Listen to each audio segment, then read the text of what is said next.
कैसे हैं आप सब? अच्छे ही होंगे। पहले तो माफ़ी चाहता हूँ कि हफ्ते भर लगभग क्लास बंद रही है। थोड़ा सा काम पड़ गया था, इस वजह से लेट हो गया। तो पिछले वाले इसके पहले हमने पढ़ा था प्रतिबिंब के बारे में पूरा डिटेल से पढ़ा था। अब आज इस वीडियो में पढ़ेंगे दर्पण। बिल्कुल बिंदास, सबसे सरल तरीके में विधिवत पढ़ेंगे, ठीक, मज़ेदार से, बिल्कुल मज़े लेते हुए। तो चलिए आज के इस टॉपिक में बात करते हैं दर्पण, जो कि सामने लिखा हुआ है आपके, मिरर। दर्पण, मिरर किसे कहते हैं? हम सभी लोग सुबह उठते हैं बढ़िया नहा धो के, इसके बाद क्या करते हैं? कंघी वंगी करते हैं। कंघी वंगी करने के लिए शीशा, घर में लोग बोलते हैं शीशा, तो इस प्रकार से वो दर्पण का काम करता है। तो दर्पण के सामने खड़े होकर हम क्या देखते हैं कि हमारी एक प्रकार की छवि दिख रही है, जो हम हैं वही प्रकार की सेम छवि दर्पण पर बन रही है। तो दर्पण की परिभाषा हमारी यही हो जाएगी कि वह वस्तु जिसके द्वारा या जिसके माध्यम से हम सजीव और निर्जीव वस्तुओं की छवि देख सकते हैं। जैसे अभी लोग बढ़िया आराम से शीशा देख के ऐसे सुबह खींचते हैं ना बाल, तो उसी प्रकार से तो वही तो हम अपनी छवि को देख के ही करते हैं ना। तो दर्पण किसे कहते हैं? परिभाषा हो गई, वह वस्तु जिसके द्वारा हम अपनी छवि या किसी और की छवि को देखते हैं, क्या कहलाती है? दर्पण कहलाती है। चलो, दर्पण की बात हो गई। हमारी दर्पण की परिभाषा ये है, वह वस्तु जिसके माध्यम से हम सजीव तथा निर्जीवों की छवि को देखते हैं, क्या कहलाता है? दर्पण कहलाता है। अब इसके क्या हो जाएंगे? अब दर्पण है भाई, हर चीज के प्रकार होते हैं तो दर्पण के भी प्रकार होंगे। काइंड्स ऑफ मिरर, यानी दर्पण के प्रकार। दर्पण के प्रकार कितने होते हैं? दो। कौन कौन से? उत्तल दर्पण यानी कॉन्वेक्स मिरर, अवतल दर्पण यानी कनकेव मिरर।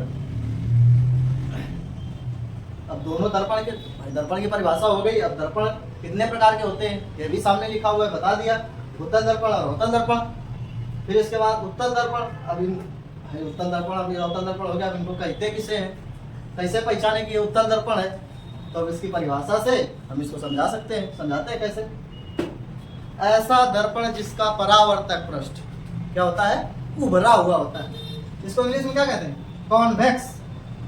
कॉन्वेक्स यानी बाहर की ओर, ठीक, यह बाहर के ऊपर है ना। कॉन्वेक्स यानी जिसका परावर्तक पृष्ठ उभरा हुआ, बाहर की ओर, वेक्स है ना।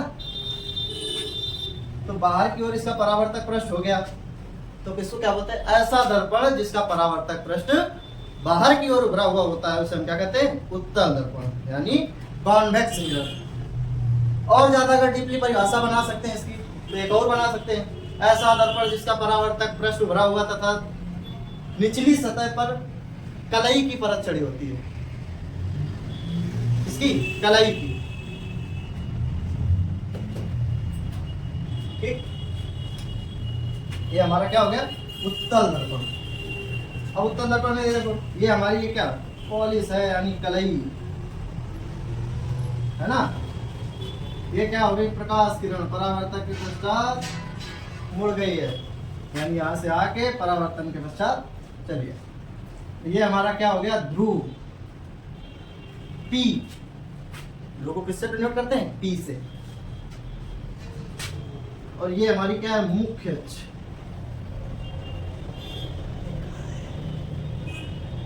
लिखा था इधर, मुख्य अक्ष है ना। उत्तल दर्पण के चित्र देखो, इंग्लिश में लिखा कॉन्वेक्स, यानी ये वेक्स, बाहर की ओर है ना। उत्तल दर्पण हमारा कंप्लीट हो गया, यानी जिसका परावर्तक पृष्ठ उभरा हुआ होता है। अब भाई ठीक है, अब कोई भी चीज है उसके गुण तो होते ही हैं, है ना।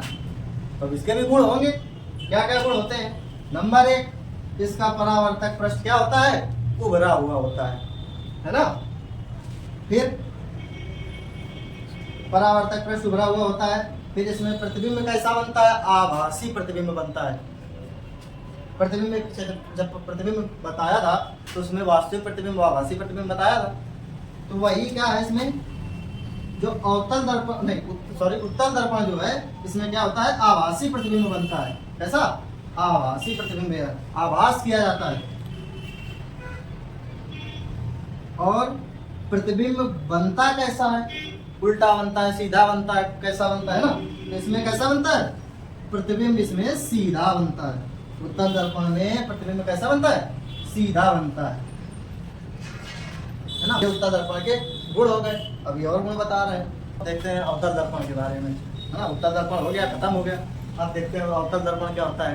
कॉनकेव मिरर, केव मतलब समझ रहे होंगे, केव गुफा, अवतल दर्पण। कॉनकेव मिरर ऐसा दर्पण जिसका परावर्तक पृष्ठ क्या होता है, धंसा हुआ होता है, यानी निचली सतह पर होता है, क्या कहलाता है, अवतल दर्पण। कॉनकेव यानी जिसकी तरफ गुफा, भाई गुफा क्या होती है, ऐसे होती है ना, अंदर गुफा के मतलब एक आकार लग रहा है ना। कॉनकेव केव यानी अवतल दर्पण, ऐसा दर्पण जिसका परावर्तक पृष्ठ क्या होता है, धंसा हुआ होता है, अवतल दर्पण कहलाता है। और इसके उभरे हुए भाग में पारे की कलाई होती है ना,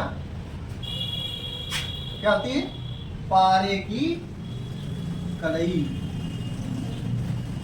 ये तो पता ही है, मुख्य अक्ष, ये वक्रता केंद्र, ये फोकस, है ना। इसको भी हम अगर नाम दे दें M1 M2, जो भी नाम अपना देना चाहें, M1 M2 दे दें, अगर लेंस होता है तो L1 L2 करते हैं। चलिए, अवतल दर्पण ऐसा दर्पण जिसका परावर्तक पृष्ठ धंसा हुआ होता है, अवतल दर्पण कहलाता है, ठीक। और इसमें उभरे हुए सतह पर क्या होती है, पारे की कलाई चढ़ी रहती है। अब क्या होता है, अवतल दर्पण के गुण हमने बताया, तो सभी चीजों के गुण होते हैं, तो अवतल दर्पण के भी गुण होंगे। क्या होते हैं, उभरे हुए भाग पर पारे की क्या होती है, कलाई होती है। और दूसरा नंबर, इसमें वास्तविक आभासी, उसमें कैसा बनता था, आभासी प्रतिबिंब बनता था। किसमें, उत्तल दर्पण में आभासी प्रतिबिंब बनता था, तो इसमें क्या बनता है, वास्तविक भी बनेगा, आभासी भी बनेगा, दोनों बनेगा, यानी वास्तविक और आभासी दोनों प्रतिबिंब बनेंगे।